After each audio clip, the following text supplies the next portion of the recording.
If you look back at your past relationships carefully, you might start noticing something strange and almost unsettling. The people may have been different, the circumstances may have changed, and you may have grown older and wiser over the years. Yet, somehow the emotional story seems to repeat itself again and again.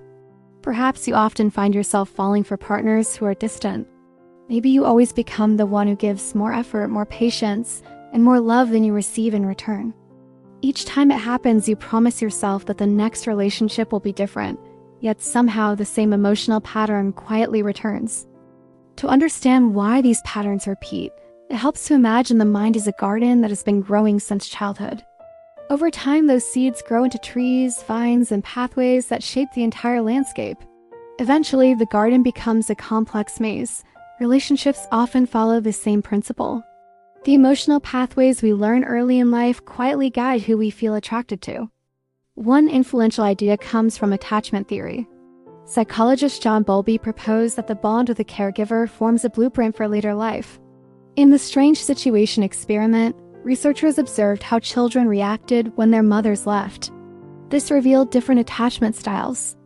Some developed secure attachment because of reliability, while others developed anxious or avoidant attachment when responses were inconsistent. In many ways, this process is similar to learning your first language. The rhythm and structure always shape the way you speak. Another reason we repeat patterns is that the human brain tends to prefer familiarity over happiness. Familiarity can feel more comfortable than change.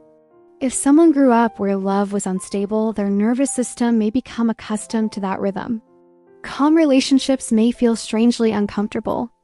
It is like someone who has lived near a busy highway. Eventually, the brain adapts so completely that silence begins to feel unsettling. Our minds carry core beliefs that act like lenses. They color the way we interpret events instead of experiencing the world objectively.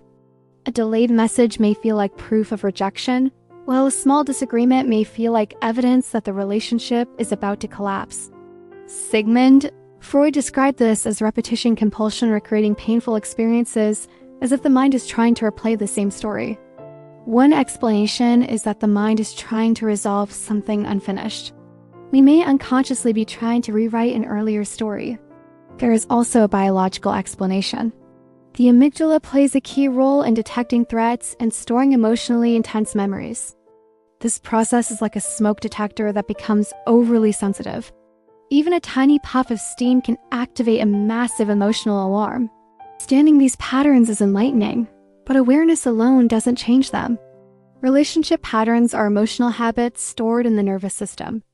Neuroplasticity refers to the brain's ability to reorganize. New paths must be walked many times before they become clear and easy to follow. Breaking patterns begins with recognition without self-blame. Every healthy interaction is like planting a new seed in the emotional garden. The important thing to remember is that emotional patterns are not permanent. Just as a garden can be redesigned, your mind can change. Once we see those patterns clearly, we gain the ability to step outside them. You are no longer walking an unavoidable path. Thanks for watching.